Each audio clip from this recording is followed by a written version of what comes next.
ਵਾਹਿਗੁਰੂ ਜੀ ਕਾ ਖਾਲਸਾ ਵਾਹਿਗੁਰੂ ਜੀ ਕੀ ਫਤਿਹ। TV84 ਦੇ ਸਾਰੇ ਦਰਸ਼ਕ ਤੇ ਸਰੋਤੇ ਜਿਹੜੇ ਇਸ ਵਕਤ ਸਾਡੇ ਨਾਲ ਨਾਰਥ ਅਮਰੀਕਾ ਦੇ ਵਿੱਚੋਂ ਜੁੜੇ ਹੋਏ ਆ, ਮੈਂ ਅਮਰਵੀਰ ਸਿੰਘ ਆਪ ਸਭ ਦਾ ਅੱਜ ਇਸ ਗੁਫ਼ਤਗੂ ਪ੍ਰੋਗਰਾਮ ਦੇ ਵਿੱਚ ਤਹਿ ਦਿਲੋਂ ਸਵਾਗਤ ਕਰਦਾ। ਵਿਊਅਰਸ, ਅੱਜ ਅਸੀਂ ਪਿਛਲੇ ਦਿਨਾਂ ਦੇ ਵਿੱਚ ਜਿਹੜਾ ਵਿਵਾਦ ਉੱਠਿਆ ਦਰਬਾਰ ਸਾਹਿਬ ਅੰਮ੍ਰਿਤਸਰ ਤੋਂ ਜਿਹੜਾ ਗੁਰਬਾਣੀ ਦਾ ਪ੍ਰਸਾਰ ਹੁੰਦਾ ਹੈ ਜਾਂ ਜਿਹੜੀ ਟੈਲੀਕਾਸਟ ਲਾਈਵ ਪ੍ਰਸਾਰਣ ਜਿਹੜਾ ਕੀਤਾ ਜਾਂਦਾ PTC ਚੈਨਲ ਵੱਲੋਂ, ਉਸ ਦੇ ਉੱਤੇ ਪਿਛਲੇ ਦਿਨਾਂ ਦੇ ਵਿੱਚ ਕਾਫੀ ਵੱਡਾ ਜਿਹੜਾ ਵਿਵਾਦ ਹੈ ਉਹ ਉੱਠਿਆ ਹੋਇਆ। ਉਹਦੇ ਤੇ ਜਿਹੜੇ ਕੁਐਸਚਨਸ ਨੇ ਉਹ PTC ਚੈਨਲ ਦੇ ਉੱਤੇ ਤੇ ਨਾਲ ਹੀ ਜਿਹੜੀ ਸ਼੍ਰੋਮਣੀ ਗੁਰਦੁਆਰਾ ਪ੍ਰਬੰਧਕ ਕਮੇਟੀ ਹੈ ਉਹਨੂੰ ਕੀਤੇ ਜਾ ਰਹੇ ਨੇ, ਜਿਹਦੇ ਜਵਾਬ ਜਾਂ ਜਿਹਦਾ ਸੋਲੂਸ਼ਨ ਹਜੇ ਤੱਕ ਨਹੀਂ ਨਿਕਲਦਾ ਨਜ਼ਰ ਆ ਰਿਹਾ। ਵਿਵਾਦ ਦੀ ਸ਼ੁਰੂਆਤ ਹੁੰਦੀ ਹੈ ਸਿੱਖ ਸਿਆਸਤ ਜਿਹੜਾ ਵੈਬ ਪੋਰਟਲ ਹੈ ਸਿੱਖਾਂ ਦਾ, ਜਿਹੜੇ ਪੰਜਾਬ ਦੇ ਵਿੱਚ ਜਾਂ ਓਵਰਆਲ ਸਿੱਖਾਂ ਦੇ ਜਿਹੜੇ ਮਸਲੇ ਹੈਗੇ ਆ ਉਹਨਾਂ ਨੂੰ ਦੁਨੀਆ ਦੇ ਸਾਹਮਣੇ ਲੈ ਕੇ ਆਉਂਦਾ। ਸਿੱਖ ਸਿਆਸਤ ਵੱਲੋਂ ਜਿਹੜਾ ਗੁਰਬਾਣੀ ਦਾ ਡੇਲੀ ਹੁਕਮਨਾਮਾ ਹੁੰਦਾ ਹੈ ਉਹ SGPC ਦੀ ਵੈਬਸਾਈਟ ਤੋਂ ਚੁੱਕ ਕੇ ਪੋਸਟ ਕੀਤਾ ਜਾਂਦਾ ਹੈ ਤੇ ਉਸ ਨੂੰ ਜਿਹੜਾ ਹੈ ਫੇਸਬੁੱਕ ਵੱਲੋਂ ਪਿਛਲੇ ਦਿਨਾਂ ਦੇ ਵਿੱਚ ਲਾਹਿਆ ਗਿਆ, ਇਹ ਕਹਿ ਕੇ ਕਿ ਸਾਡੇ ਕੋਲ ਥਰਡ ਪਾਰਟੀ ਦਾ ਜਿਹੜਾ ਕਲੇਮ ਆਇਆ ਕਿ ਤੁਹਾਡੇ ਕੋਲ ਸਿੱਖ ਸਿਆਸਤ ਕੋਲ ਯਾਨੀ ਕਿ ਇਹਦੇ ਹੱਕ ਨਹੀਂ ਹੈਗੇ ਇਸ ਨੂੰ ਪ੍ਰਸਾਰਣ ਕਰਨ ਦੇ ਜਾਂ ਇਹਦਾ ਪ੍ਰਚਾਰ ਕਰਨ ਦੇ, ਤੇ ਇਹਦੇ ਜਿਹੜੇ ਹੱਕ ਰਾਖਵੇਂ ਜਿਹੜਾ ਚੈਨਲ ਲਾਈਵ ਪ੍ਰਸਾਰਿਤ ਕਰਦਾ ਇਹ ਸਾਰੇ ਪਾਰਟ ਨੂੰ ਯਾਨੀ ਕਿ PTC ਉਹਨਾਂ ਕੋਲ ਇਹਦੇ ਹੱਕ ਨੇ। ਇੱਥੋਂ ਇਸ ਵਿਵਾਦ ਦੀ ਸ਼ੁਰੂਆਤ ਹੁੰਦੀ ਹੈ ਤੇ ਸਿੱਖ ਸਿਆਸਤ ਵੱਲੋਂ ਇਸ ਸਾਰੇ ਮਾਮਲੇ ਨੂੰ ਦੁਨੀਆ ਦੇ ਸਾਹਮਣੇ ਲੈ ਕੇ ਆਂਦਾ ਗਿਆ। ਇਹਦੇ ਤੇ ਪ੍ਰੈਸ ਕਾਨਫਰੰਸ ਕੀਤੀ ਗਈ ਹੈ। ਉਹ ਤੋਂ ਬਾਅਦ ਜਿਹੜੇ ਕੁਐਸਚਨਸ ਨੇ ਇਸ ਹੱਦ ਤੱਕ ਸਿੱਖ ਸੰਗਤ ਵੱਲੋਂ ਜਿਹੜੀ ਇਸ ਸਾਰੇ ਮਾਮਲੇ ਦੇ ਵਿੱਚ ਇਸ ਗੱਲ ਦੇ ਹੱਕ ਦੇ ਵਿੱਚ ਗਵਾਹੀ ਭਰੀ ਗਈ ਹੈ ਕਿ ਗੁਰਬਾਣੀ ਦੇ ਪ੍ਰਸਾਰ ਦੇ ਉੱਤੇ, ਗੁਰਬਾਣੀ ਦੇ ਪ੍ਰਚਾਰ ਦੇ ਉੱਤੇ ਹੁਕਮਨਾਮਾ ਕਿਤੇ ਵੀ ਗੁਰੂ ਦੇ ਉੱਤੇ ਜਾਂ ਗੁਰਬਾਣੀ ਦੇ ਉੱਤੇ ਕਿਸੇ ਦਾ ਵੀ ਪੇਟੈਂਟ ਨਹੀਂ ਹੈ। ਕੋਈ ਵੀ ਕਿਸੇ ਦੇ ਵੀ ਇਸ ਦੇ ਉੱਤੇ ਹੱਕ ਨਹੀਂ ਜਤਾਇਆ ਜਾ ਸਕਦਾ ਜਾਂ ਕਿਸੇ ਨੂੰ ਵੀ ਇਸ ਗੱਲ ਤੋਂ ਨਹੀਂ ਰੋਕਿਆ ਜਾ ਸਕਦਾ। ਸੋ ਅੱਜ ਹੁਣ ਜਦੋਂ ਅਸੀਂ ਜਿਹੜੀਆਂ ਪਿਛਲੇ ਲੇਟੈਸਟ ਕੱਲ੍ਹ ਦੀਆਂ ਉਹ ਨੇ ਉਹ PTC ਚੈਨਲ ਦੇ ਜਿਹੜੇ ਹੈਗੇ ਆ ਕਰਤਾ ਧਰਤਾ ਜਿਹੜੇ ਉਹਨਾਂ ਦੇ ਡਾਇਰੈਕਟਰ ਨੇ, ਉਹਨਾਂ ਵੱਲੋਂ ਵੀ ਇਹ ਗੱਲ ਕਹੀ ਗਈ ਹੈ ਕਿ ਸਾਨੂੰ ਇਹਦੇ 'ਤੇ ਕੋਈ ਐਤਰਾਜ਼ ਨਹੀਂ ਹੋਵੇਗਾ ਜੇ ਕੋਈ ਹੁਕਮਨਾਮਾ ਜਿਹੜਾ ਹੈ ਉਹ ਪ੍ਰਚਾਰਦਾ ਹੈ ਆਪਣੇ ਤੌਰ ਦੇ ਉੱਤੇ। ਪਰ ਇਹ ਜਿਹੜਾ ਸਾਰਾ ਮਾਮਲਾ ਹੈ ਇਹਦਾ ਜੇ ਅਸੀਂ ਨਿਚੋੜ ਕੱਢਣਾ ਹੋਵੇ ਤਾਂ ਇੱਕ ਸਵਾਲ ਇਹ ਸਾਰੇ ਮਾਮਲੇ ਦੇ ਉੱਤੇ ਉੱਠਦਾ ਵੀ ਕੀ ਜਿਹੜਾ ਹੁਕਮਨਾਮਾ ਹੈ ਜਾਂ ਗੁਰਬਾਣੀ ਦਾ ਪ੍ਰਸਾਰ ਹੈ ਉਹਦੀ ਜਿਹੜੀ ਲਾਈਵ ਟੈਲੀਕਾਸਟ ਦੇ ਜਿਹੜੇ ਰਾਈਟਸ ਨੇ ਕੀ ਉਹ ਇੱਕ ਚੈਨਲ ਨੂੰ ਦਿੱਤੇ ਜਾਣੇ ਜਾਇਜ਼ ਨੇ ਜਾਂ ਨਹੀਂ। ਇਹ ਇੱਕ ਵੱਡਾ ਸਵਾਲ ਹੈ ਜਿਹਦੇ ਤੇ ਵਿਚਾਰ ਚਰਚਾਵਾਂ ਹੋ ਰਹੀਆਂ ਨੇ, ਵੱਖੋ ਵੱਖਰੇ ਜਿਹੜੇ ਪ੍ਰਤੀਕਰਮ ਨੇ ਉਹ ਆ ਰਹੇ ਨੇ। ਜ਼ਿਆਦਾਤਰ ਇਸੇ ਹੱਕ ਦੇ ਵਿੱਚ ਆ ਰਹੇ ਨੇ ਕਿ ਸ਼੍ਰੋਮਣੀ ਗੁਰਦੁਆਰਾ ਪ੍ਰਬੰਧਕ ਕਮੇਟੀ ਨੂੰ ਇਸ ਸਾਰੇ ਮਾਮਲੇ ਦੇ ਵਿੱਚ ਜਿਹੜਾ ਹੈ ਉਹ ਆਪ ਲੀਡ ਲੈ ਕੇ ਗੁਰਬਾਣੀ ਦਾ ਜਿਹੜਾ ਪ੍ਰਚਾਰ ਹੈ ਜਾਂ ਜਿਹੜਾ ਲਾਈਵ ਟੈਲੀਕਾਸਟ ਹੈ ਉਹ ਆਪਣੇ ਵੱਲੋਂ ਕੀਤਾ ਜਾਣਾ ਚਾਹੀਦਾ ਤੇ ਆਪਣੀਆਂ ਸ਼ਰਤਾਂ ਦੇ ਉੱਤੇ ਸਿੱਖ ਨੁਕਤਾ ਨਿਗਾਹ ਤੋਂ ਜਿੰਨੇ ਵੀ ਚੈਨਲਸ ਉਸ ਨੂੰ ਲੈਣਾ ਚਾਹਣ ਜਾਂ ਪ੍ਰਚਾਰ ਕਰਨਾ ਚਾਹਣ ਉਹਨਾਂ ਨੂੰ ਉਹ ਜਿਹੜੇ ਰਾਈਟਸ ਨੇ ਉਹ ਦਿੱਤੇ ਜਾਣੇ ਚਾਹੀਦੇ ਨੇ। ਇਹ ਜਿਹੜਾ ਪ੍ਰਾਈਵੇਟਾਈਜੇਸ਼ਨ ਹੈ ਇਹਨੂੰ ਬੰਦ ਕੀਤਾ ਜਾਣਾ ਚਾਹੀਦਾ। ਸੋ ਇਸ ਸਾਰੇ ਮਾਮਲੇ ਦੇ ਉੱਤੇ ਅੱਜ ਅਸੀਂ ਸਿੱਖ ਸਿਆਸਤ ਦੇ ਜਿਹੜੇ ਮੁੱਖ ਸੰਪਾਦਕ ਨੇ ਸਰਦਾਰ ਪਰਮਜੀਤ ਸਿੰਘ ਗਾਜ਼ੀ, ਉਹ ਇਸ ਵਕਤ ਸਾਡੇ ਨਾਲ ਬਣੇ ਹੋਏ ਆ। ਆਓ ਉਹਨਾਂ ਨਾਲ ਮਿਲ ਕੇ ਅੱਜ ਦੀ ਇਸ ਵਿਚਾਰ ਚਰਚਾ ਦੀ ਸ਼ੁਰੂਆਤ ਕਰਦੇ ਹਾਂ। ਭਾਈ ਸਾਹਿਬ, ਤੁਹਾਡਾ ਸਵਾਗਤ ਹੈ ਜੀ। ਵਾਹਿਗੁਰੂ ਜੀ ਕਾ ਖਾਲਸਾ ਵਾਹਿਗੁਰੂ ਜੀ ਕੀ ਫਤਿਹ। ਵਾਹਿਗੁਰੂ ਜੀ ਕਾ ਖਾਲਸਾ ਵਾਹਿਗੁਰੂ ਜੀ ਕੀ ਫਤਿਹ ਜੀ। ਭਾਈ ਸਾਹਿਬ, ਕੀ ਕਹਿਣਾ ਚਾਹੋਗੇ ਇਸ ਸਾਰੇ ਬਾਰੇ? ਤੁਸੀਂ ਇਸ ਇਸ਼ੂ ਨੂੰ ਲੈ ਕੇ ਸਿੱਖ ਸੰਗਤਾਂ ਦੇ ਸਾਹਮਣੇ ਆਏ, ਪ੍ਰੈਸ ਕਾਨਫਰੰਸ ਕੀਤੀ ਤੇ ਹੁਣ ਜਿਹੜੀਆਂ ਸਿੱਖ ਸੰਗਤਾਂ ਨੇ ਇਸ ਮਾਮਲੇ ਦੇ ਵਿੱਚ ਭਰਵਾਂ ਹੁੰਗਾਰਾ ਦਿੱਤਾ। ਜਦੋਂ ਅਸੀਂ ਦੇਖ ਰਹੇ ਹਾਂ ਜਿਹੜਾ ਫੇਸਬੁੱਕ ਵੱਲੋਂ ਤੁਹਾਨੂੰ ਇਸ ਪਾਰਟ ਤੋਂ ਰੋਕਿਆ ਗਿਆ ਕਿ ਤੁਹਾਡੀ ਜਿਹੜੀ ਪੋਸਟ ਸੀ ਅੱਜ ਦਾ ਹੁਕਮਨਾਮਾ ਦੇ ਨਾਮ ਥੱਲੇ ਉਸ ਨੂੰ ਲਾਹਿਆ ਗਿਆ ਤੇ ਤੁਸੀਂ ਉਹਦੇ ਤੇ ਕਾਊਂਟਰ ਕਲੇਮ ਕੀਤਾ, ਕੀ ਕਹਿਣਾ ਚਾਹੋਗੇ ਇਸ ਸਾਰੇ ਬਾਬਤ? ਹਾਂਜੀ, ਬਿਲਕੁਲ। ਇਹ 10 ਜਨਵਰੀ ਦੀ ਗੱਲ ਹੈ। 10 ਜਨਵਰੀ ਨੂੰ ਸਵੇਰੇ 9:30 ਵਜੇ ਸਾਨੂੰ ਫੇਸਬੁੱਕ ਦੇ ਵੱਲੋਂ ਨੋਟਿਸ ਮਿਲਿਆ ਕਿ ਜਿਹੜੇ ਤੁਸੀਂ ਹੁਕਮਨਾਮਾ ਸਾਹਿਬ ਪਾਇਆ ਸੀਗਾ ਇਹਦੇ ਵਿੱਚ 5 ਮਿੰਟ 38 ਸੈਕਿੰਡ ਦੀ ਜਿਹੜੀ ਆਵਾਜ਼ ਹੈ ਜੀ ਉਹਦੀ ਮਾਲਕ PTC ਪੰਜਾਬੀ ਹੈ ਜੀ।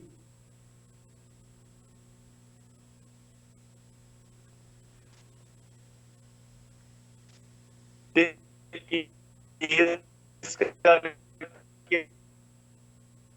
ਹੈਲੋ ਅਸੀਂ ਤੁਹਾਡੇ ਇਹਦੇ ਵਿੱਚ ਪੀਟੀਸੀ ਦਾ ਕੋਈ ਲਾਗਾ ਦੇਖਿਆ ਨਹੀਂ ਹੈਗਾ। ਸ਼੍ਰੋਮਣੀ ਗੁਰਦੁਆਰਾ ਪ੍ਰਬੰਧਕ ਕਮੇਟੀ ਕੋਈ ਪੀਟੀਸੀ ਦੀ ਸਬਸਿਡਰੀ ਕੰਪਨੀ ਨਹੀਂ ਹੈ। ਸੋ ਅਸੀਂ ਦੇਖਿਆ ਕਿ ਸਾਡੇ ਕੋਲ ਕੀ ਇਹਦੇ 'ਚ ਵਿਕਲਪ ਹੈਗੇ ਆ ਜਵਾਬ ਦੇਣ ਦੇ। ਉਹਨਾਂ ਨੇ ਸਾਨੂੰ 3-4 ਵਿਕਲਪ ਦਿੱਤੇ ਸੀ। ਉਹਨਾਂ ਵਿੱਚੋਂ ਇੱਕ ਵਿਕਲਪ ਇਹ ਸੀਗਾ ਕਿ ਇਹ ਜਿਹੜੀ ਚੀਜ਼ ਆ ਇਹ ਪਬਲਿਕ ਡੋਮੇਨ ਦੇ ਵਿੱਚ ਹੈ। ਔਰ ਸਾਨੂੰ ਲੱਗਿਆ ਕਿ ਬਿਲਕੁਲ ਜਿਸ ਤਰ੍ਹਾਂ ਗੁਰਬਾਣੀ ਸਰਬ ਸਾਂਝੀ ਹੈ, ਸਰਬ ਸਾਂਝੀ ਨੂੰ ਜੇਕਰ ਆਪਾਂ ਵੈਸਟਰਨ ਭਾਸ਼ਾ 'ਚ ਕਰਨਾ ਹੋਵੇ ਤੇ ਉਹ ਪਬਲਿਕ ਡੋਮੇਨ ਹੀ ਬਣਦਾ। ਵੀ ਪਬਲਿਕ ਡੋਮੇਨ 'ਚ ਵੀ ਲੋਕਾਂ ਦੇ ਵਿੱਚ ਗੱਲ ਹੈਗੀ ਆ, ਉਹਦੇ ਤੇ ਕਿਸੇ ਦਾ ਕੋਈ ਹੱਕ ਨਹੀਂ ਹੈ। ਕੋਈ ਇਹ ਨਹੀਂ ਕਹਿ ਸਕਦਾ ਵੀ ਮੇਰਾ ਹੱਕ ਆ ਦੂਜਾ ਨਹੀਂ ਕਰ ਸਕਦਾ। ਸੋ ਅਸੀਂ ਇਹੀ ਕਿ ਗੁਰਬਾਣੀ ਜਿਹੜੀ ਸਰਬ ਸਾਂਝੀ ਹੈ ਇਹਦੇ ਉੱਪਰ ਕਿਸੇ ਦਾ ਹੱਕ ਨਹੀਂ ਹੈ, ਕਿਉਂਕਿ ਬਹੁਤ ਸੰਖੇਪ ਦੇ ਵਿੱਚ ਜਵਾਬ ਦੇਣ ਦੀ ਉੱਥੇ ਸਹੂਲਤ ਸੀਗੀ। ਅਸੀਂ ਸੰਖੇਪ ਦੇ ਵਿੱਚ ਇਹੀ ਲਿਖਿਆ ਕਿ ਪੀਟੀਸੀ ਦਾ ਕੋਈ ਹੱਕ ਨਹੀਂ ਹੈ। ਇਹ ਆਵਾਜ਼ ਸ਼੍ਰੋਮਣੀ ਗੁਰਦੁਆਰਾ ਪ੍ਰਬੰਧਕ ਕਮੇਟੀ ਕੋਲੋਂ ਪਬਲਿਕ ਡੋਮੇਨ ਦੇ ਵਿੱਚ ਪਾਈ ਜਾਂਦੀ ਹੈ, ਅਸੀਂ ਉੱਥੋਂ ਲਈ ਹੈ, ਇਸ ਕਰਕੇ ਵੀਡੀਓ ਅਨਬਲੌਕ ਕਰ ਦਿਓ ਜੀ। ਸੋ ਇਸੇ ਨੂੰ ਹੀ ਅਸੀਂ ਜਿਹੜਾ ਉਹਦੀ ਕਾਰਵਾਈ ਹੋਈ ਉਹਦੀ ਤਸਵੀਰ ਖਿੱਚ ਕੇ ਫੇਸਬੁੱਕ ਦੇ ਉੱਪਰ ਸਾਂਝੀ ਕਰ ਦਿੱਤੀ। ਉਸ ਤੋਂ ਬਾਅਦ ਦੇ ਵਿੱਚ ਕੁਝ ਪੱਤਰਕਾਰ ਵੀਰਾਂ ਨੇ ਸੰਪਰਕ ਕੀਤਾ ਵੀ ਕੀ ਮਸਲਾ ਆ, ਉਹਨਾਂ ਨੂੰ ਸਾਰੀ ਜਾਣਕਾਰੀ ਇਹਦੇ ਬਾਰੇ ਦੇ ਵਿੱਚ ਦਿੱਤੀ। ਅਗਲੇ ਦਿਨ ਅਖਬਾਰਾਂ ਦੇ ਵਿੱਚ ਖਬਰਾਂ ਆਈਆਂ ਤਾਂ ਉਸ ਦੇ ਵਿੱਚ ਜਿਹੜਾ ਬਿਆਨ ਮਤਲਬ ਸਾਹਮਣੇ ਆਏ ਪੀਟੀਸੀ ਦੇ, ਉਹਨਾਂ ਨੇ ਕਿਹਾ ਵੀ ਬਿਲਕੁਲ ਸਾਡੇ ਐਕਸਕਲੂਸਿਵ ਰਾਈਟ ਨੇ, ਕਿਸੇ ਨੂੰ ਕੋਈ ਹੱਕ ਨਹੀਂ ਹੈ। ਸੋ ਸਾਨੂੰ ਲੱਗਿਆ ਕਿ ਗੱਲ ਕੁਝ ਜ਼ਿਆਦਾ ਗੰਭੀਰ ਹੈ। ਤਾਂ ਅਸੀਂ ਫਿਰ ਆਪਣੇ ਫੇਸਬੁੱਕ ਸਫਾ ਜਿਹੜਾ ਸੀਗਾ ਉਹਦੇ ਵਿੱਚੋਂ ਜਾਣਕਾਰੀ ਹੋਰ ਲੱਭਣ ਦੀ ਕੋਸ਼ਿਸ਼ ਕੀਤੀ, ਜਿਸ ਦੌਰਾਨ ਸਾਨੂੰ ਫੇਸਬੁੱਕ ਦਾ ਇੱਕ ਕਾਫੀ ਵੱਡਾ ਨੋਟਿਸ ਜਿਹੜਾ ਉਹ ਸਾਡੇ ਸਾਹਮਣੇ ਦੇ ਵਿੱਚ ਆਇਆ, ਜਿਹਦੇ ਵਿੱਚ ਇਹ ਕਿਹਾ ਗਿਆ ਸੀਗਾ ਕਿ ਤੁਸੀਂ ਹੁਕਮਨਾਮਾ ਸਾਹਿਬ ਪਾ ਕੇ ਜੀ ਨੈਕਸਟ ਮੀਡੀਆ ਕੰਪਨੀ ਜਿਹੜੀ ਹੈ ਉਹਦੇ ਇੰਟੈਲੈਕਚੁਅਲ ਪ੍ਰਾਪਰਟੀ ਰਾਈਟਸ ਦੀ ਉਲੰਘਣਾ ਕੀਤੀ ਹੈ।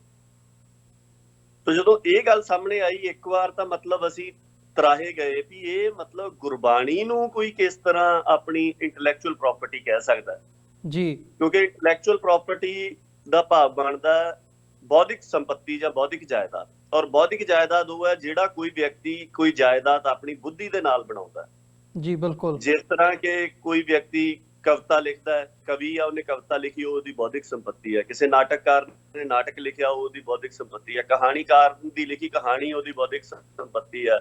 ਕਲਾਕਾਰ ਵੱਲੋਂ ਕਲਾ ਦਾ ਮੁਜ਼ਾਹਰਾ ਕੀਤਾ ਜਾਂਦਾ, ਸਾਜਿੰਦਾ ਸਾਜ਼ ਵਜਾ ਕੇ ਸੰਗੀਤ ਪੈਦਾ ਕਰਦਾ, ਨਾਟਕਕਾਰ ਨਾਟਕ ਕਰਦਾ, ਫਿਲਮ ਸਾਜ਼ ਫਿਲਮ ਬਣਾਉਂਦਾ। ਮੇਰੇ ਕਹਿਣ ਦਾ ਭਾਵ ਇਹ ਹੈ ਕਿ ਜਿਹੜੇ ਇਸ ਤਰ੍ਹਾਂ ਦੇ ਮਨੁੱਖੀ ਬੁੱਧੀ ਦੇ ਕਰਮ ਨੇ ਉਹ ਬੌਧਿਕ ਜਾਇਦਾਦ ਹੁੰਦੀ ਹੈ। ਹੋਰ ਗੁਰਬਾਣੀ ਜਿਹਦੇ ਬਾਰੇ ਦੇ ਵਿੱਚ ਗੁਰੂ ਸਾਹਿਬ ਕਹਿੰਦੇ ਕਿ ਗੁਰਬਾਣੀ ਨਿਰੰਕਾਰ ਹੈ, ਵਾਹੋ ਵਾਹੋ ਬਾਣੀ ਨਿਰੰਕਾਰ ਹੈ। ਜਿਹੜੀ ਬਾਣੀ ਗੁਰੂ ਹੈ ਬਾਣੀ, ਜੈਸੀ ਮੈਂ ਆਵੇ ਖਸਮ ਕੀ ਬਾਣੀ ਜੀ। ਕਿੰਨੇ ਪ੍ਰਮਾਣ ਗੁਰੂ ਸਾਹਿਬ ਨੇ ਆਪ ਦਿੱਤੇ ਕਿ ਇਹ ਅਕਾਲ ਪੁਰਖ ਵੱਲੋਂ ਆ ਰਹੀ ਹੈ, ਇਹ ਬਾਣੀ ਗੁਰੂ ਹੈ, ਇਹ ਬਾਣੀ ਨਿਰੰਕਾਰ ਅਕਾਲ ਪੁਰਖ ਆਪ ਹੈ। ਉਹਨੂੰ ਕੋਈ ਵਿਅਕਤੀ ਇਹ ਉੱਠ ਕੇ ਕਹੇ ਕਿ ਜਾਂ ਕੋਈ ਅਦਾਰਾ ਇਹ ਗੱਲ ਕਹੇ ਕਿ ਇਹ ਸਾਡੀ ਬੌਧਿਕ ਸੰਪत्ति ਹੈ, ਸਾਨੂੰ ਲੱਗਿਆ ਕਿ ਇਹ ਗੱਲ ਬਹੁਤ ਵੱਡੀ ਬੇਅਦਬੀ ਹੈ। ਇਸੇ ਕਰਕੇ ਹੀ ਜਿਹੜੀ ਪ੍ਰੈਸ ਕਾਨਫਰੰਸ ਆ ਉਹ ਰੱਖ ਕੇ ਔਰ ਉਸ ਦਿਨ ਤੋਂ 11 ਤਰੀਕ ਤੋਂ ਅਸੀਂ ਇਹ ਗੱਲ ਮਹਿਸੂਸ ਕਰਨੀ ਸ਼ੁਰੂ ਕਰ ਦਿੱਤੀ ਸੀਗੀ ਕਿ ਇਹ ਮਸਲਾ ਬਿਲਕੁਲ ਸਿੱਖ ਸਿਆਸਤ ਦਾ ਮਸਲਾ ਨਹੀਂ ਰਹਿ ਗਿਆ ਹੈ। ਉਹ ਜਿਹੜਾ ਮਸਲਾ ਸੀਗਾ ਰਾਈਟਸ ਦਾ ਜਾਂ ਹੋਰ, ਉਹ ਗੱਲ ਬਹੁਤ ਪਿੱਛੇ ਪੈ ਗਈ ਵੀ ਕਿਹਨੂੰ ਹੱਕ ਹੋਣਾ ਚਾਹੀਦਾ, ਪੀਟੀਸੀ ਕੋਲ ਸਾਨੂੰ ਰੋਕਣ ਦਾ ਹੱਕ ਹੈ ਨਹੀਂ ਹੈ, ਉਹ ਗੱਲ ਪਿੱਛੇ ਪੈ ਗਈ। ਇਹ ਮਸਲਾ ਹੁਣ ਜਿਹੜਾ ਆ, ਦੇਖੋ ਜੀ, ਮੇਰੀ ਤਾਂ ਬੇਨਤੀ ਸੰਗਤ ਨੂੰ ਵਾਰ-ਵਾਰ ਇਹੀ ਕੀਤੀ ਹੈ, ਇਹ ਗੁਰੂ ਸਾਹਿਬ ਦੇ ਅਦਬ ਸਤਿਕਾਰ ਦਾ ਮਸਲਾ ਔਰ ਇਹ ਇਸ ਗੱਲ ਦਾ ਮਸਲਾ ਆ ਕਿ ਕੀ ਗੁਰਬਾਣੀ ਨੂੰ ਕੋਈ ਵਿਅਕਤੀ ਆਪਣੀ ਬੌਧਿਕ ਸੰਪत्ति ਕਹਿ ਕੇ ਇਸ ਤਰ੍ਹਾਂ ਬੇਅਦਬੀ ਕਰ ਸਕਦਾ ਜੀ। ਜੇ ਨਹੀਂ ਕਰ ਸਕਦਾ ਤੇ ਅਸੀਂ ਸਿੱਖ ਸੰਗਤ ਦੇ ਚਰਨਾਂ ਦੇ ਵਿੱਚ ਵਾਰ-ਵਾਰ ਇਹ ਬੇਨਤੀ ਕਰ ਰਹੇ ਹਾਂ ਕਿ ਇਹਦੇ ਉੱਪਰ ਜਿਹੜੀ ਢੁਕਵੀਂ ਕਾਰਵਾਈ ਆ ਉਹ ਸੰਗਤ ਯਕੀਨੀ ਬਣਵਾਵੇ, ਕਿਉਂਕਿ ਸਾਡੇ 'ਚ ਇੰਨੀ ਸਮਰੱਥਾ ਨਹੀਂ ਹੈ ਕਿ ਅਸੀਂ ਇਹਦੇ ਬਾਰੇ ਦੇ ਵਿੱਚ ਕੋਈ ਫੈਸਲਾ ਕੁਨ ਜਿਹੜੀ ਕਾਰਵਾਈ ਆ ਉਹ ਸਰ ਅੰਜਾਮ ਦੇ ਸਕੀਏ। ਮਹਾਰਾਜ ਨੇ ਇਹ ਵਡਿਆਈ ਸਿਰਫ ਗੁਰੂ ਕੀ ਸੰਗਤ ਨੂੰ ਬਖਸ਼ੀ ਹੈ ਔਰ ਸੰਗਤ ਹੀ ਇੰਨੀ ਸਮਰੱਥਾ ਜਿਹੜੀ ਕਰ ਸਕਦੀ ਹੈ। ਇਹੀ ਬੇਨਤੀਆਂ ਲੈ ਕੇ ਹੁਣ ਤੱਕ ਸੰਗਤ ਦੇ ਸਾਹਮਣੇ ਜਾਂਦੇ ਰਹੇ ਹਾਂ ਜੀ।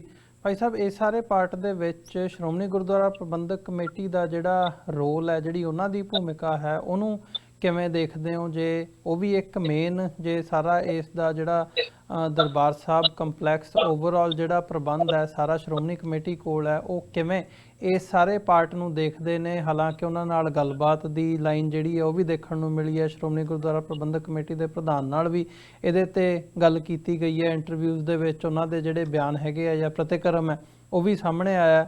ਕੀ ਕਹਿਣਾ ਚਾਹੋਗੇ ਇਸ ਬਾਬਤ? ਦੇਖੋ ਜੀ, ਮੈਂ ਜੋ 13 ਤਰੀਕ ਤੱਕ ਸਾਰੀ ਗੱਲ ਨੂੰ ਵਾਚ ਸਕਿਆ ਸੀਗਾ, ਤੁਸੀਂ ਕਿਹਾ ਵੀ ਉਹਨਾਂ ਦੇ ਬਿਆਨ ਸਾਹਮਣੇ ਆਏ, ਮੇਰੇ ਧਿਆਨ 'ਚ ਨਹੀਂ ਹੈ ਕਿ ਉਹਨਾਂ ਨੇ ਆਪਣੇ ਬਿਆਨਾਂ ਦੇ ਵਿੱਚ ਇਹਦੇ ਬਾਰੇ 'ਚ ਕੋਈ ਠੋਸ ਗੱਲ ਕੀਤੀ ਹੋਵੇ। ਸੋ ਮੈਂ ਜੋ 13 ਨੂੰ ਕਿਹਾ ਸੀਗਾ, ਜੇ ਮੇਰੇ 'ਚ ਕੋਈ ਖਾਮੀ ਹੋਈ ਗੱਲ ਦੇ ਵਿੱਚ ਤਾਂ ਉਹ ਤੁਸੀਂ ਪੁਆਇੰਟ ਆਊਟ ਕਰ ਸਕਦੇ। ਪਰ ਗੱਲ ਬੇਨਤੀ ਇਹ ਹੈ ਕਿ ਸ਼੍ਰੋਮਣੀ ਗੁਰਦੁਆਰਾ ਪ੍ਰਬੰਧਕ ਕਮੇਟੀ ਨੇ ਇਸ ਮਸਲੇ ਦੇ ਉੱਪਰ ਮੁਜਰਮਾਨਾ ਚੁੱਪ ਧਾਰੀ ਹੋਈ ਹੈ।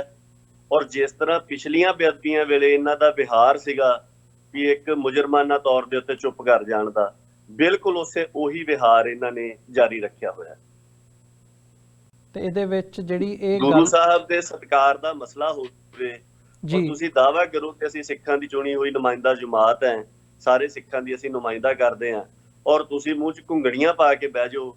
ਮਤਲਬ ਬੰਦੇ ਨੂੰ ਮਾੜਾ ਜਿਹਾ ਨਾ ਆਪਣਾ ਮਹਾਰਾਜ ਅਲਮਲ ਧਿਆਨ ਕਰਕੇ ਸੋਚਣਾ ਚਾਹੀਦਾ ਇਸ ਗੱਲ ਤੇ ਵੀ ਗੁਰੂ ਦੀ ਬੇਅਦਬੀ ਦਾ ਮਸਲਾ ਹੋਵੇ ਤੇ ਤੁਸੀਂ ਮਤਲਬ ਉਹਦੇ ਉੱਤੇ ਕੋਈ ਬੋਲੋ ਵੀ ਨਾ। ਤੁਸੀਂ ਮਤਲਬ ਇਹ ਗੱਲ ਦੇਖਣੀ ਚਾਹੀਦੀ, ਸੰਗਤ ਨੂੰ ਵੀ ਆਪ ਦੇਖਣੀ ਚਾਹੀਦੀ, ਇਹਨਾਂ ਨੂੰ ਵੀ ਥੋੜਾ ਜਿਹਾ ਆਪਣਾ ਆਤਮ ਚੀਨਨ ਕਰਨਾ ਚਾਹੀਦਾ। ਮੈਂ ਤਾਂ ਸਿਰਫ ਇੰਨੀ ਬੇਨਤੀ ਕਰ ਸਕਦਾ ਜੀ। ਤੇ ਇਹਦੇ ਤੇ ਜਿਹੜਾ ਪੀਟੀਸੀ ਦਾ ਪਹਿਲਾਂ ਰੁਖ ਸੀ ਉਹ ਕਿਤੇ ਨਾ ਕਿਤੇ ਸੰਗਤ ਦੇ ਵਿਰੋਧ ਤੋਂ ਬਾਅਦ ਨੀਵਾਂ ਹੁੰਦਾ ਨਜ਼ਰ ਆਇਆ। ਜਿਸ ਲੈਵਲ ਤੇ ਉਹਨਾਂ ਨੇ ਪਹਿਲਾਂ ਗੱਲ ਕੀਤੀ ਸੀ, ਜਿਵੇਂ ਨਾ ਪੱਖੀ ਰੁਝਾਨ ਪਹਿਲਾਂ ਰੱਖਿਆ ਸੀ, ਹੁਣ ਕਿਤੇ ਨਾ ਕਿਤੇ ਉਹਨਾਂ ਦੇ ਸਟੈਂਡ ਦੇ ਵਿੱਚ ਉਹ ਜਿਹੜੀ ਸਖਤੀ ਸੀ ਉਹ ਨਹੀਂ ਨਜ਼ਰ ਆਉਂਦੀ। ਉਹਨਾਂ ਨੂੰ ਤੁਸੀਂ ਕਿਵੇਂ ਇਹ ਸਾਰੇ ਪਾਰਟ ਦੇ ਵਿੱਚ ਉਹਨਾਂ ਦਾ ਜਿਹੜਾ ਪ੍ਰਤੀਕਰਮ ਸੀ ਉਹਨੂੰ ਕਿਵੇਂ ਦੇਖਦੇ ਹੋ? ਬਿਲਕੁਲ ਸਪਸ਼ਟ ਦੇਖਦਾ। ਮੈਨੂੰ ਜਿਸ ਦਿਨ 10 ਤਰੀਕ ਤੋਂ ਇਹ ਮਸਲਾ ਸ਼ੁਰੂ ਹੋਇਆ, ਇੰਨੇ ਜਾਣਿਆਂ ਨੇ ਸੰਪਰਕ ਕਰਕੇ ਕਿਹਾ ਜੀ ਸਾਡੇ ਨਾਲ ਵੀ ਇਸ ਤਰ੍ਹਾਂ ਹੋਇਆ, ਸਾਡੇ ਨਾਲ ਵੀ ਇਸ ਤਰ੍ਹਾਂ ਹੋਇਆ, ਸਾਡੇ ਨਾਲ ਵੀ ਇਸ ਤਰ੍ਹਾਂ ਹੋਇਆ। ਮਤਲਬ ਕਈਆਂ ਨੇ ਕਿਹਾ ਕਿ ਸਾਡੇ ਬਹੁਤ ਵੱਡੇ ਪੇਜ ਚੱਲਦੇ ਸੀਗੇ ਵੀ ਦੁਬਾਰਾ ਅਸੀਂ ਉਹਨਾਂ ਪੈਰਾਂ ਦੇ ਉੱਤੇ ਖੜੇ ਹੀ ਨਹੀਂ ਹੋ ਸਕੇ, ਕਿਉਂਕਿ ਜਦੋਂ ਸਟ੍ਰਾਈਕ ਪੈਂਦੀ ਆ ਉਹ ਜਿਹੜੇ ਫੇਸਬੁੱਕ ਪੇਜ ਜਾਂ YouTube ਚੈਨਲ ਆ ਉਹਨਾਂ ਦੀ ਹੋਂਦ ਲਗਭਗ ਖਤਮ ਹੋ ਜਾਂਦੀ ਹੈ ਜੀ। ਜੋ ਉਹਨਾਂ ਉੱਪਰ ਸੰਗਤ ਜੁੜੀ ਹੁੰਦੀ ਹੈ ਉਹ ਭਾਵੇਂ ਉੱਥੇ ਰਵੇ ਵੀ, ਉਹਨਾਂ ਦੀ ਗੱਲ ਕਿਸੇ ਤੱਕ ਪਹੁੰਚਦੀ ਨਹੀਂ ਹੈ। ਔਰ ਸਾਡੇ ਕੋਲ ਸਾਡਾ ਡਾਟਾ ਹੈਗਾ, ਸਾਨੂੰ ਪਤਾ ਹੈ ਕਿ ਇਹ ਗੱਲ ਹੋ ਜਾਂਦੀ ਹੈ। ਪਰ ਇੱਥੇ ਤੁਸੀਂ ਇਹ ਦੇਖਣਾ ਹੁੰਦਾ ਕਿ ਮਤਲਬ ਮੇਰੇ ਕਹਿਣ ਦਾ ਭਾਵ ਇਹ ਹੈ ਕਿ ਇੰਨੇ ਜ਼ਿਆਦਾ ਜਾਣਿਆਂ ਨਾਲ ਹੋਇਆ, ਔਰ ਵੱਡੇ ਵੱਡੇ ਅਦਾਰਿਆਂ ਦੀਆਂ ਉਹਨਾਂ ਨੇ ਗੋਡੀਆਂ ਲਵਾਈਆਂ। ਪੰਜਾਬ ਦੇ ਜਿਹੜੇ ਨਾਮੀ ਗ੍ਰਾਮੀ ਅਦਾਰੇ ਨੇ ਉਹਨਾਂ ਦੇ ਵਿੱਚੋਂ ਬੰਦੇ ਸਾਨੂੰ ਫੋਨ ਕਰਕੇ ਕਹਿ ਰਹੇ ਵੀ ਭਾਈ ਸਾਡੇ ਅਦਾਰੇ ਦੇ ਨਾਲ ਵੀ ਏਦਾਂ ਹੋਇਆ, ਪਰ ਇਹ ਉਹਨਾਂ ਦੇ ਨਾਲ ਸਮਝੌਤਾ ਕਰਕੇ ਆਪਣਾ ਅਨਬਲੌਕ ਸਟ੍ਰਾਈਕ ਵਾਪਸ ਕਰਵਾ ਲੈਂਦੇ ਰਹੇ, ਕਹਿ ਦਿੰਦੇ ਰਹੇ ਵੀ ਠੀਕ ਹੈ ਤੁਹਾਡਾ ਹੱਕ ਹੈ, ਅਸੀਂ ਨਹੀਂ ਲਾਉਂਦੇ। ਸੋ ਮੈਂ ਇਹ ਕਹਿੰਦਾ ਵੀ ਜਿੰਨਾ ਵੀ ਪ੍ਰਤੀਕਰਮ ਆਇਆ, ਤੁਸੀਂ ਪਹਿਲੇ 3 ਦਿਨਾਂ ਦੇ ਬਿਆਨ ਦੇਖੋ, ਇੰਨੇ ਜ਼ਿਆਦਾ ਮਤਲਬ ਤੁਸੀਂ ਆਪ ਉਹਨਾਂ ਦੀ ਟੋਨ ਦੇਖ ਲਓ ਕਿ ਕਿਸ ਤਰ੍ਹਾਂ ਦੀ ਹੈ। ਸੋ ਮੇਰੇ ਤੱਤ ਨਿਚੋੜ ਰੂਪ ਦੇ ਵਿੱਚ ਇਹ ਹੈ ਕਿ ਜਿੰਨੀ ਦੇਰ ਤੱਕ ਉਹਨਾਂ ਨੂੰ ਲੱਗਦਾ ਸੀਗਾ ਕਿ ਇੱਕ ਛੋਟਾ ਜਿਹਾ ਵੈਬ ਪੋਰਟਲ ਹੈਗਾ ਆ, ਵੀ ਓਨੀ ਦੇਰ ਤੱਕ ਉਹਨਾਂ ਨੇ ਉਹ ਰੱਖਿਆ। ਪਰ ਜਿਸ ਦਿਨ ਗੁਰੂ ਕੀ ਸੰਗਤ ਨੇ ਇਸ ਗੱਲ ਨੂੰ ਚੁੱਕ ਲਿਆ, ਉਸ ਦਿਨ ਤੋਂ ਹੀ ਇਹ ਸੰਗਤ ਦੇ ਪ੍ਰਤੀਕਰਮ ਦਾ ਹੀ ਪ੍ਰਭਾਵ ਹੈ ਕਿ ਉਹਨਾਂ ਨੂੰ ਵਾਰ-ਵਾਰ ਕਦੀ ਇੰਟਰਵਿਊਆਂ ਕਰਦੇ ਆ ਆਪਣੇ ਚੈਨਲ ਦੇ ਉੱਪਰ ਬੈਠ ਕੇ, ਕਦੀ ਕੁਛ ਕਰਦੇ ਆ, ਕਦੀ ਸਫਾਈਆਂ ਦੇਣ ਦੀ ਕੋਸ਼ਿਸ਼ ਕਰਦੇ ਆ, ਤੇ ਕਦੀ ਕਹਿੰਦੇ ਜੀ ਅਸੀਂ ਤਾਂ ਬਿਲਕੁਲ ਸੇਵਾ ਕਰ ਰਹੇ ਹਾਂ, ਅਸੀਂ ਤਾਂ ਕਦੀ ਕਿਹਾ ਹੀ ਨਹੀਂ ਸੀਗਾ ਕਿ ਬੌਧਿਕ ਸੰਪत्ति ਆ ਸਾਡੀ। ਕੋਈ ਵੀ ਹੁਕਮਨਾਮਾ ਸਾਹਿਬ ਪਾਵੇ ਸਾਨੂੰ ਕੋਈ ਇਤਰਾਜ਼ ਨਹੀਂਗਾ। ਜੇ ਤੁਹਾਨੂੰ ਇਤਰਾਜ਼ ਹੀ ਨਹੀਂਗਾ, ਤੁਸੀਂ ਕਿਉਂ ਕਿਸੇ ਦਾ ਬੰਦ ਕਰਵਾਉਂਦੇ ਰਹੇ ਹੋ ਜੀ, ਹਨਾ? ਸੋ ਮੇਰੇ ਕਹਿਣ ਦਾ ਭਾਵ ਹੈ ਕਿ 2 ਸਟੈਂਡ ਬਿਲਕੁਲ ਸਪਸ਼ਟ ਆਉਂਦੇ ਆ। ਇਹ ਗੱਲ ਸਾਨੂੰ ਸਮਝਣੀ ਚਾਹੀਦੀ ਕਿ ਜਦੋਂ ਵੀ ਕੋਈ ਮਸਲਾ ਗੁਰੂ ਸਾਹਿਬ ਦੇ ਸਤਿਕਾਰ ਨਾਲ ਸੰਬੰਧਿਤ ਲੈ ਕੇ ਆਂਦਾ, ਤੇ ਕਦੀ ਇਹ ਗੱਲ ਨਾ ਸੋਚੀ ਜਾਵੇ ਕਿ ਸ਼ਾਇਦ ਇਹ ਮਸਲਾ ਚੁੱਕਣ ਵਾਲੇ ਦਾ ਮਸਲਾ ਆ ਜਾਂ ਉਹਦੇ ਅਦਾਰੇ ਦਾ ਮਸਲਾ ਆ। ਨਹੀਂ, ਜੇ ਮਸਲਾ ਗੁਰੂ ਦੇ ਸਤਿਕਾਰ ਦਾ ਆ ਤੇ ਜੇ ਸੰਗਤ ਇਸ ਗੱਲ ਦੇ ਉੱਪਰ ਪ੍ਰਤੀਕਰਮ ਕਰਦੀ ਹੈ ਤੇ ਮਹਾਰਾਜ ਨੇ ਇੰਨਾ ਬਲ ਸੰਗਤ ਨੂੰ ਬਖਸ਼ਿਆ ਕਿ ਫਿਰ ਵੱਡੇ ਵੱਡੇ ਅਦਾਰੇ ਜਿਹੜੇ ਆ ਉਹ ਝੁਕਦੇ ਆ। ਦੇਖੋ, ਇਹ ਅਦਾਰਾ ਇਹਨਾਂ ਦੇ ਸਿਆਸੀ ਆਗੂ ਸਿੱਖਾਂ ਦੀਆਂ ਭਾਵਨਾਵਾਂ ਨੂੰ ਟਿੱਚ ਕਰਕੇ ਜਾਣਦੇ ਰਹੇ ਨੇ, ਪਰ ਹੁਣ ਇਸ ਵਾਰ ਜਦੋਂ ਸੰਗਤ ਨੇ ਇਹ ਦੇਖਿਆ ਕਿ ਇਹ ਮਤਲਬ ਨਿਰੰਕਾਰੀ ਬਾਣੀ ਨੂੰ ਵੀ ਆਪਣੀ ਬੌਧਿਕ ਸੰਪत्ति ਦੱਸ ਕੇ ਬੇਅਦਬੀ ਕਰ ਰਹੇ ਆ, ਸੰਗਤ ਰੋਹ ਦੇ ਵਿੱਚ ਆਈ ਆ। ਤੇ ਤੁਸੀਂ ਦੇਖੋ ਵੀ ਅਗਲੇ ਦਿਨ ਹੀ ਮਤਲਬ ਇਹ ਆਪਣਾ ਜਿਹੜਾ ਹੈਗਾ ਉਹ ਜਿਸ ਤਰ੍ਹਾਂ ਦਾ ਵੀ ਪ੍ਰਤੀਕਰਮ ਹੈ ਮਤਲਬ ਮੰਨਦੇ ਆ, ਇਸ ਗੱਲ ਦੇ ਉੱਪਰ ਝੁਕੇ ਆ ਗੁਰੂ ਕੀ ਸੰਗਤ ਦੇ ਅੱਗੇ। ਸੋ ਇਹ ਗੁਰੂ ਕੀ ਸੰਗਤ ਦੀ ਵਡਿਆਈ ਹੈ ਜੀ। ਬਿਲਕੁਲ ਨਹੀਂ, ਇਹ ਗੱਲ ਜਿਹੜੀ ਤੁਸੀਂ ਕਹਿ ਰਹੇ ਹੋ ਬਿਲਕੁਲ ਠੀਕ ਹੈ, ਪਰ ਜਿਹੜੀ ਤੁਸੀਂ ਪੁਆਇੰਟ ਆਊਟ ਕੀਤਾ ਵੀ ਇਸ ਚੈਨਲ ਦੇ ਜਿਹੜੇ ਸਿਆਸੀ ਆਕਾ ਹੈਗੇ ਆ, ਸੋ ਕਿਤੇ ਨਾ ਕਿਤੇ ਜਿਹੜੀ ਇਹ ਜੇ ਪੋਲਿਟਿਕਸ ਦੇ ਹਵਾਲੇ ਨਾਲ ਗੱਲ ਕਰਨੀ ਹੋਵੇ ਇਹ ਸਾਰੇ ਪਾਰਟ ਦੇ ਉੱਤੇ, ਪੀਟੀਸੀ ਚੈਨਲ ਬਾਦਲਾਂ ਦੀ ਸਰਪ੍ਰਸਤੀ ਉੱਪਰ ਜਦੋਂ ਅਸੀਂ ਦੇਖਦੇ ਹਾਂ, ਜਾਂ ਸ਼੍ਰੋਮਣੀ ਕਮੇਟੀ ਦੇ ਉੱਤੇ ਜਦੋਂ ਬਾਦਲ ਦਲ ਦਾ ਇਸ ਵਕਤ ਉਹਨਾਂ ਦੀ ਬਹੁਤਾਤ ਹੈ, ਸ਼੍ਰੋਮਣੀ ਕਮੇਟੀ ਦਾ ਜਿਹੜਾ ਪ੍ਰਧਾਨ ਹੈ ਉਹ ਅਕਾਲੀ ਦਲ ਬਾਦਲ ਵੱਲੋਂ ਹੀ ਲਾਇਆ ਜਾਂਦਾ ਹੈ। ਤੇ ਇਸ ਸਾਰੇ ਪਾਰਟ ਨੂੰ ਜੇ ਬ੍ਰੋਡਰ ਕੰਟੈਕਸਟ ਦੇ ਵਿੱਚ ਦੇਖਣਾ ਹੋਵੇ ਤਾਂ ਕਿਤੇ ਨਾ ਕਿਤੇ ਇਹ ਨਜ਼ਰ ਆਉਂਦਾ ਹੈ ਵੀ ਜਿਹੜੇ ਵਪਾਰਕ ਹਿੱਤ ਨੇ ਉਹਨਾਂ ਨੂੰ ਮੂਹਰੇ ਰੱਖਿਆ ਜਾਂਦਾ ਹੈ। ਜਿਹੜਾ ਧਾਰਮਿਕ ਪ੍ਰਚਾਰ ਦੀ ਗੱਲ ਹੈ ਜਾਂ ਪ੍ਰਸਾਰ ਦੀ ਗੱਲ ਹੈ, ਉਹ ਕਿਤੇ ਨਾ ਕਿਤੇ ਇਹਦੇ ਵਿੱਚ ਨਿਗਲੈਕਟ ਹੁੰਦੀ ਨਜ਼ਰ ਆਉਂਦੀ ਹੈ। ਇਸ ਬਾਰੇ ਕੀ ਕਹਿਣਾ ਚਾਹੋਗੇ ਜਦੋਂ ਅਸੀਂ ਇਸ ਸਾਰੇ ਪਾਰਟ ਦੀ ਜਾਂ ਧਾਰਮਿਕ ਇੱਕ ਆਰਗੇਨਾਈਜੇਸ਼ਨ ਹੋਣ ਦੇ ਨਾਤੇ ਐਸਜੀਪੀਸੀ ਜਿਹੜੀ ਇੱਕ ਜਮਾਤ ਹੈਗੀ ਹੈ ਸਿੱਖਾਂ ਦੀ, ਉਹਦਾ ਜਿਹੜਾ ਸਿਆਸੀ ਲਾਹਾ ਲੈਣ ਦੀ ਜਿਹੜੀ ਕੋਸ਼ਿਸ਼ ਹੈ ਉਹ ਕੀਤੀ ਜਾਂਦੀ ਹੈ, ਤੇ ਫਿਰ ਇਹ ਸਾਰੇ ਪਾਰਟ ਦੇ ਵਿੱਚੋਂ ਜਿਹੜੀਆਂ ਹੋਰ ਚੀਜ਼ਾਂ ਨਿਕਲਦੀਆਂ ਨੇ? ਦੇਖੋ, ਸਿੱਖ ਸਿਆਸਤ ਦੇ ਤੌਰ ਤੇ ਸਾਡੇ ਵਸ ਦੇ ਵਿੱਚ ਜਿੰਨੀ ਸਾਡੀ ਸਮਰੱਥਾ ਸੀ ਉਹਦੇ 'ਚ ਇਹ ਸੀ ਕਿ ਅਸੀਂ ਫੇਸਬੁੱਕ ਨੂੰ ਜਵਾਬ ਦੇ ਸਕਦੇ ਸੀਗੇ, ਇਸ ਗੱਲ ਨੂੰ ਸੰਗਤ ਦੇ ਵਿੱਚ ਲੈ ਕੇ ਜਾ ਸਕਦੇ ਸੀਗੇ। ਇਹ ਦੋ ਕੰਮ ਘੱਟੋ ਘੱਟ ਸਾਡੀ ਸਮਰੱਥਾ ਦੇ ਵਿੱਚ ਸੀਗੇ, ਉਹ ਅਸੀਂ ਕਰ ਲਏ। ਉਸ ਤੋਂ ਬਾਅਦ ਦੇ ਵਿੱਚ ਹੁਣ ਇਹ ਜਿਹੜੀ ਗੱਲ ਆ ਇਹ ਸਿੱਖ ਸੰਗਤ ਦੇ ਅੱਗੇ ਰੱਖੀ ਹੈ।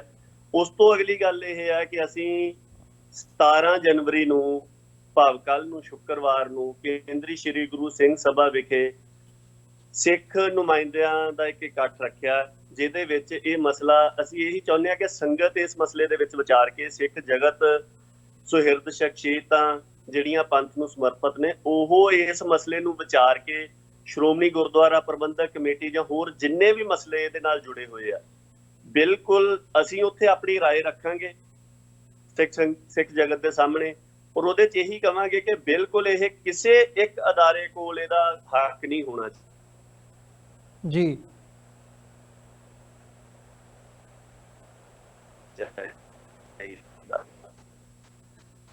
ਹੈਲੋ, ਗੁਰਬਾਣੀ ਸਰਬ ਸਾਂਝੀ ਹੈ, ਉਚਾਰਨ ਪਰ ਹਾਂਜੀ ਹਾਂਜੀ ਹੈਲੋ, ਹਾਂਜੀ ਵੀਰ। ਹਾਂਜੀ ਭਾਈ ਸਾਹਿਬ, ਤੁਹਾਡਾ ਥੋੜਾ ਜਿਹਾ ਕਨੈਕਸ਼ਨ ਲੌਸਟ ਹੋਇਆ ਸੀ, ਗੱਲ ਨਹੀਂ ਮੈਂ ਸੁਣ ਸਕਿਆ ਤੁਹਾਡੀ। ਹਾਂ, ਮੈਨੂੰ ਜੇ ਤੁਸੀਂ ਪਿਛਲੀ ਤੰਦ ਜਿਹੜੀ ਤੁਹਾਨੂੰ ਆਖਰੀ ਮਿਲੀ ਸੀ ਉਹ ਦੱਸ ਦਿਓ ਤੇ ਫਿਰ ਮੈਂ ਉੱਥੋਂ ਗੱਲ ਕਰਨੀ ਸ਼ੁਰੂ ਕਰ ਸਕਦਾ। ਨਹੀਂ, ਤੁਹਾਡੀ ਮੈਂ ਸਾਰੀ ਗੱਲ ਹੀ ਨਹੀਂ ਸਮਝ ਸਕਿਆ ਪ੍ਰੋਪਰਲੀ। ਬੇਨਤੀ ਇਹ ਹੈ, ਮੈਂ ਇਹ ਬੇਨਤੀ ਕਰ ਰਿਹਾ ਸੀ ਕਿ ਸਿੱਖ ਸਿਆਸਤ ਦੇ ਤੌਰ ਦੇ ਉੱਪਰ ਸਾਡੀ ਸਮਰੱਥਾ ਇਹ ਸੀਗੀ ਕਿ ਅਸੀਂ ਫੇਸਬੁੱਕ ਨੂੰ ਇਸ ਗੱਲ ਦਾ ਜਵਾਬ ਦਿੰਦੇ ਜੀ ਅਤੇ ਸਿੱਖ ਸੰਗਤ ਦੇ ਸਾਹਮਣੇ ਇਹ ਗੱਲ ਰੱਖਦੇ।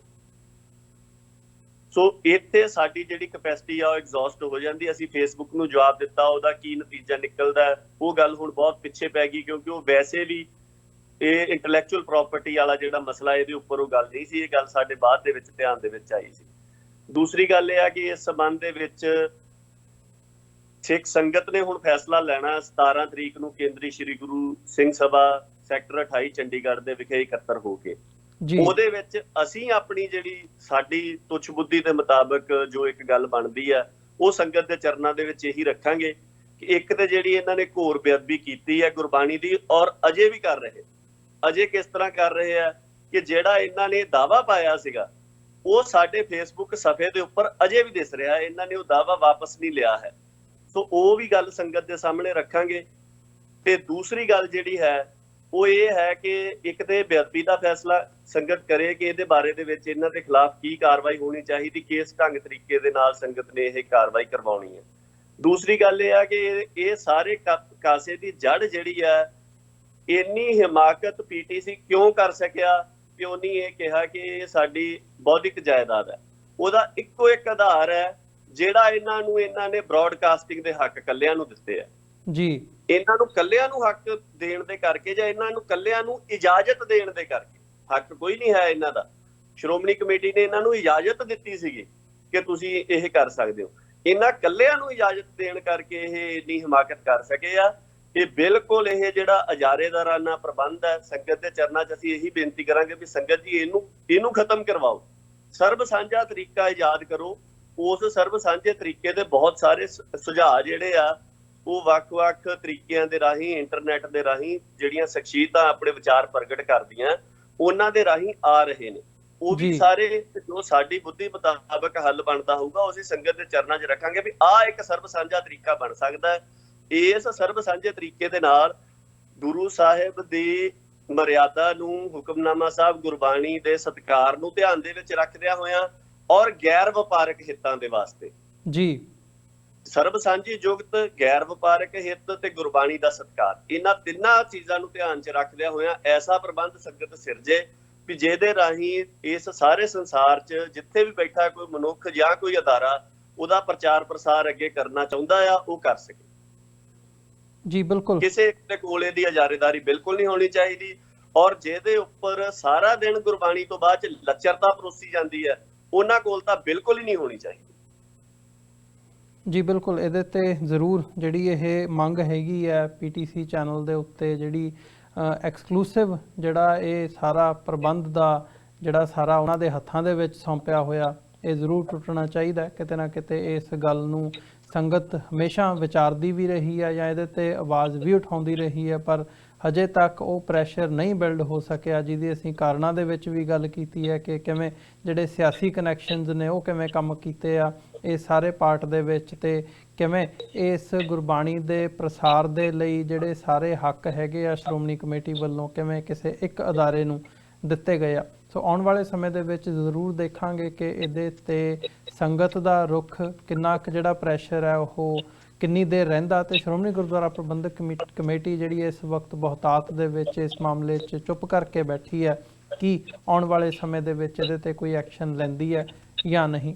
ਪਰ ਜਾਂਦੇ ਜਾਂਦੇ ਮੈਂ ਇੱਕ ਸਵਾਲ ਤੁਹਾਨੂੰ ਜ਼ਰੂਰ ਜਾਣਨਾ ਚਾਹੂੰਗਾ, ਜਿਹੜੀ ਅੱਜ ਦੀ ਲੇਟੈਸਟ ਡਿਵੈਲਪਮੈਂਟ ਹੈਗੀ ਹੈ ਇੱਥੇ ਅਮਰੀਕਾ ਦੇ ਵਿੱਚੋਂ, ਜਿਹੜੀ ਅਮਰੀਕਾ ਦੀ ਇਸ ਸਾਲ ਦੀ 2020 ਦੀ ਸੈਂਸਸ ਮਰਦਮਸ਼ੁਮਾਰੀ ਹੋਣੀ ਹੈ, ਉਹਦੇ ਵਿੱਚ ਸਿੱਖਾਂ ਨੂੰ ਇੱਕ ਵੱਖਰੀ ਐਥਨਿਸਿਟੀ ਦੇ ਤੌਰ ਤੇ ਜਿਹੜੀ ਰੈਕਗਨੀਸ਼ਨ ਹੈ ਮਿਲ ਗਈ ਹੈ। ਉਹਦੇ ਵਿੱਚ ਇੱਕ ਵੱਖਰਾ ਖਾਨਾ ਸਿੱਖ ਐਥਨਿਸਿਟੀ ਦਾ ਇਸਟੈਬਲਿਸ਼ ਕੀਤਾ ਜਾਊਗਾ, ਜਿੱਥੇ ਸਿੱਖ ਆਪਣੀ ਵੱਖਰੀ ਹੋਂਦ ਦਾ ਜਿਹੜਾ ਪ੍ਰਗਟਾਵਾ ਹੈ ਉਹ ਕਰ ਸਕਣਗੇ। ਇਹ 2020 ਦੇ ਵਿੱਚ ਜਿਹੜੀ ਅਮਰੀਕਾ ਦੀ ਸੈਂਸਸ ਹੋਣੀ ਹੈ, ਉਹਦੀ ਇਹ ਇੱਕ ਵੱਡੀ ਡਿਵੈਲਪਮੈਂਟ ਅੱਜ ਸਾਡੇ ਸਾਹਮਣੇ ਆਈ ਹੈ। ਜਦੋਂ ਯੂਰਪ ਦੇ ਵਿੱਚ ਦੇਖਦੇ ਹਾਂ, UK ਦੇ ਵਿੱਚ ਵੀ ਸਿੱਖ ਫੈਡਰੇਸ਼ਨ ਵੱਲੋਂ, ਹੋਰ ਜਥੇਬੰਦੀਆਂ ਵੱਲੋਂ ਇਕੱਠੇ ਤੌਰ ਤੇ ਇਹ ਜਿਹੜੀ ਮੰਗ ਹੈਗੀ ਹੈ ਪਿਛਲੇ ਸਮੇਂ ਦੇ ਵਿੱਚ ਕੀਤੀ ਜਾਂਦੀ ਰਹੀ ਹੈ। ਭਾਰਤ ਦੇ ਵਿੱਚ ਵੀ ਅਜਿਹਾ ਮਸਲਾ, ਜਦੋਂ ਅਸੀਂ ਧਾਰਾ 25B ਦੇ ਸੈਕੰਡ ਆਰਟੀਕਲ ਦੀ ਗੱਲ ਕਰਦੇ ਹਾਂ, ਉੱਥੇ ਹਮੇਸ਼ਾ ਸਿੱਖ ਇਹ ਗੱਲ ਉਠਾਉਂਦੇ ਆ ਕਿ ਸਿੱਖਾਂ ਨੂੰ ਵੱਖਰਾ ਧਰਮ ਵਜੋਂ ਜਿਹੜੀ ਮਾਨਤਾ ਹੈ ਉਹ ਭਾਰਤ ਦਾ ਸੰਵਿਧਾਨ ਨਹੀਂ ਦਿੰਦਾ। ਸੋ ਇਸ ਸਾਰੇ ਨੂੰ ਮੁੱਖ ਰੱਖਦਿਆਂ ਹੋਇਆਂ ਜਿਹੜੀ ਇਹ ਖਬਰ ਇਸ ਵਕਤ ਸਾਡੇ ਸਾਹਮਣੇ ਆਈ ਹੈ ਕਿ ਉਹ ਹੱਕ ਅਮਰੀਕਾ ਦੇ ਵਿੱਚ ਸਿੱਖਾਂ ਨੂੰ ਮਿਲ ਗਿਆ।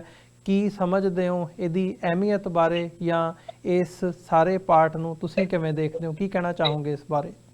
ਦੇਖੋ ਜੀ, ਮੇਰੀ ਇੰਨੀ ਹੀ ਬੇਨਤੀ ਹੈ ਕਿ ਸਿੱਖ ਗੁਰੂ ਕੀ ਸੰਗਤ ਦੁਨੀਆ ਦੇ ਬਹੁਤ ਸਾਰੇ ਹਿੱਸਿਆਂ ਦੇ ਵਿੱਚ ਵਸਦੀ ਆ, ਜਿੱਥੇ ਵੱਖ-ਵੱਖ ਤਰ੍ਹਾਂ ਦੇ ਪ੍ਰਬੰਧ ਨੇ, ਔਰ ਉਹਨਾਂ ਪ੍ਰਬੰਧਾਂ ਦੇ ਆਪਣੇ ਨਿਯਮ ਨੇ। ਉਹਨਾਂ ਨਿਯਮਾਂ ਦੇ ਤਹਿਤ ਕਈ ਨਿਯਮ ਇਦਾਂ ਦੇ ਹੁੰਦੇ ਕਿ ਜਿਹੜੇ ਸਾਡੀ ਸਿੱਖ ਸੰਗਤ ਨੂੰ ਲੱਗਦਾ ਹੁੰਦਾ ਕਿ ਇਹਨਾਂ ਨਿਯਮਾਂ ਦੇ ਵਿੱਚ ਸਿੱਖ ਪੱਖ ਨੂੰ ਮੁੱਖ ਰੱਖਦਿਆਂ ਹੋਇਆਂ ਇਸ ਤਰ੍ਹਾਂ ਦੀ ਤਬਦੀਲੀ ਹੋਣੀ ਚਾਹੀਦੀ ਹੈ। ਸੋ ਜੇ ਸੰਗਤ ਦੀ ਇਹ ਰਾਏ ਬਣਦੀ ਹੈ, ਤੇ ਇੰਨਾ ਮੈਨੂੰ ਪਤਾ ਆ ਕਿ ਮਹਾਰਾਜ ਨੇ ਇੰਨੀ ਸਮਰੱਥਾ ਦਿੱਤੀ ਹੈ ਕਿ ਜੇ ਸਿੱਖ ਜਗਤ ਇਕੱਠਾ ਹੋ ਕੇ ਚੱਲੇ, ਤੇ ਇਹੋ ਜਿਹੀਆਂ ਗੱਲਾਂ ਇਹਨਾਂ ਸਰਕਾਰਾਂ ਦੇ ਕੋਲੋਂ ਜਾਂ ਜਿਹੜੇ ਵੀ ਪ੍ਰਬੰਧ ਦੇ ਚਲਾਉਣ ਵਾਲੇ ਹੋਣ, ਉਹਨਾਂ ਦੇ ਕੋਲੋਂ ਮਨਵਾਈਆਂ ਜਾ ਸਕਦੀਆਂ, ਕਰਵਾਈਆਂ ਜਾ ਸਕਦੀਆਂ। ਕਿਉਂਕਿ ਕੋਈ ਵੀ ਗੱਲ ਇਸ ਤਰ੍ਹਾਂ ਦੀ ਨਹੀਂ ਹੁੰਦੀ ਜਿਹੜੀ ਕੋਈ ਸਿੱਖ ਸੰਗਤ ਕਹੇ ਕਿ ਇਹ ਗੱਲ ਆ ਇਸ ਤਰ੍ਹਾਂ ਹੋਣੀ ਚਾਹੀਦੀ ਤੇ ਉਹ ਨਜਾਇਜ਼ ਹੋਵੇ। ਜਿਹੜੀ ਜਾਇਜ਼ ਗੱਲ ਆ ਉਹਨੂੰ ਸਹੀ ਤਰੀਕੇ ਦੇ ਨਾਲ ਰੱਖਿਆ ਜਾਵੇ, ਉਹ ਲਾਗੂ ਹੁੰਦੀ ਹੈ, ਤੇ ਇਹ ਕਾਮਯਾਬੀ ਹੈ, ਕਿਉਂਕਿ ਇਹ ਸਿੱਖ ਸੰਗਤ ਦਾ ਆਪਣਾ ਫੈਸਲਾ ਸੀਗਾ। ਤੋ ਇਹ ਕਿਸੇ ਵੀ ਮਸਲੇ ਤੇ ਸਾਨੂੰ ਇਹ ਸਮਝਣਾ ਚਾਹੀਦਾ ਕਿ ਜਿਹੜੀ ਉੱਥੋਂ ਦੀ ਸੰਗਤ ਦੀ ਰਾਏ ਬਣਦੀ ਹੈ, ਕਿਉਂਕਿ ਮਸਲਾ ਅਮਰੀਕਾ ਦੀ ਸਿੱਖ ਸੰਗਤ ਨਾਲ ਸੰਬੰਧਿਤ ਹੈ। ਉਹਨਾਂ ਨੇ ਇੱਕ ਫੈਸਲਾ ਕੀਤਾ, ਉਹਨਾਂ ਨੇ ਉਹ ਫੈਸਲਾ ਲਾਗੂ ਕਰਵਾ ਲਿਆ। ਇਹਦੇ ਲਈ ਸਿੱਖ ਜਗਤ, ਸਮੁੱਚਾ ਸਿੱਖ ਜਗਤ ਜਿਹੜਾ ਆ ਉਹ ਵਧਾਈ ਦਾ ਪਾਤਰ ਹੈ, ਔਰ ਖਾਸ ਤੌਰ ਦੇ ਉੱਪਰ ਜਿੰਨਾ ਵੀ ਸਰੀਰਾਂ ਨੇ ਉਦਮ ਕੀਤਾ ਹੋਊਗਾ ਇਸ ਮਸਲੇ ਦੇ ਵਿੱਚ, ਮੈਂ ਕਹਿੰਦਾ ਵੀ ਚਲੋ ਮਹਾਰਾਜ ਨੇ ਉਹਨਾਂ ਨੂੰ ਕਾਮਯਾਬੀ ਦਿੱਤੀ ਆ, ਅਸੀਂ ਉਹਨਾਂ ਨੂੰ ਆਪਣੇ ਵੱਲੋਂ ਵਧਾਈ ਦਿੰਦੇ ਹਾਂ। ਜੀ ਭਾਈ ਸਾਹਿਬ, ਤੁਹਾਡਾ ਬਹੁਤ-ਬਹੁਤ ਧੰਨਵਾਦ, ਤੁਸੀਂ ਆਪਣਾ ਸਮਾਂ ਕੱਢਿਆ ਤੇ ਸਾਡੇ ਨਾਲ ਵਿਚਾਰਾਂ ਦੀ ਸਾਂਝ ਪਾਈ ਹੈ। ਅੱਜ ਦੇ ਸ਼ੋਅ ਦੇ ਵਿੱਚ ਇੱਥੇ ਹੀ ਇਜਾਜ਼ਤ ਚਾਹਾਂਗੇ ਜੀ। ਫਤਿਹ ਦੀ ਸਾਂਝ ਪਾਈ ਹੈ ਅੰਤ ਦੇ ਵਿੱਚ। ਵਾਹਿਗੁਰੂ ਜੀ ਕਾ ਖਾਲਸਾ, ਵਾਹਿਗੁਰੂ ਜੀ ਕੀ ਫਤਿਹ। ਵਾਹਿਗੁਰੂ ਜੀ ਕਾ ਖਾਲਸਾ, ਵਾਹਿਗੁਰੂ ਜੀ ਕੀ ਫਤਿਹ।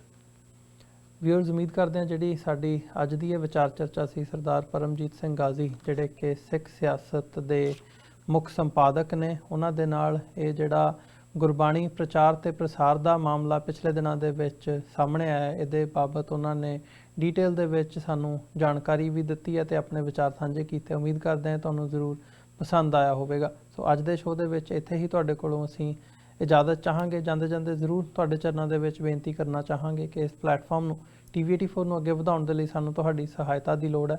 TV84 ਨੂੰ ਡੋਨੇਟ ਕਰਨ ਦੇ ਲਈ ਤੁਸੀਂ ਸਾਡੀ ਵੈਬਸਾਈਟ www.tv84.tv ਤੇ ਜਾ ਕੇ ਸਾਨੂੰ ਡੋਨੇਟ ਕਰ ਸਕਦੇ ਹੋ ਤੇ ਮੰਥਲੀ ਡੋਨੇਸ਼ਨਸ ਦੇ ਲਈ ਪਲੈਜ ਕਰ ਸਕਦੇ ਹੋ। ਜੇ ਚੈੱਕ ਰਾਹੀਂ ਡੋਨੇਸ਼ਨਸ ਭੇਜਣੀਆਂ ਚਾਹੁੰਦੇ ਹੋ ਤਾਂ TV84 ਦੇ ਨਾਂ ਦਾ ਚੈੱਕ ਬਣਾ ਕੇ ਤੁਸੀਂ ਸਾਨੂੰ ਸਾਡੇ ਐਡਰੈਸ ਤੇ ਮੇਲ ਕਰ ਸਕਦੇ ਹੋ। 3601 37th ਐਵਨਿਊ, ਲੌਂਗ ਆਈਲੈਂਡ ਸਿਟੀ, ਨਿਊਯਾਰਕ 11101। ਵੈਬਸਾਈਟ ਇੱਕ ਵਾਰ ਫਿਰ ਦੱਸ ਦਿਆਂ www.tv84.tv। ਇਸੇ ਦੇ ਨਾਲ ਵਿਊਅਰਸ ਅੱਜ ਦੇ ਇਸ ਪ੍ਰੋਗਰਾਮ ਦੇ ਵਿੱਚ ਇੱਥੇ ਹੀ ਇਜਾਜ਼ਤ ਚਾਹਾਂਗੇ। ਦੁਬਾਰਾ ਫਿਰ ਤੁਹਾਡੇ ਨਾਲ ਕੱਲ੍ਹ ਨੂੰ ਮੁਲਾਕਾਤ ਹੋਵੇਗੀ। ਇਜਾਜ਼ਤ ਦਿਓ ਜੀ। ਵਾਹਿਗੁਰੂ ਜੀ ਕਾ ਖਾਲਸਾ, ਵਾਹਿਗੁਰੂ ਜੀ ਕੀ ਫਤਿਹ।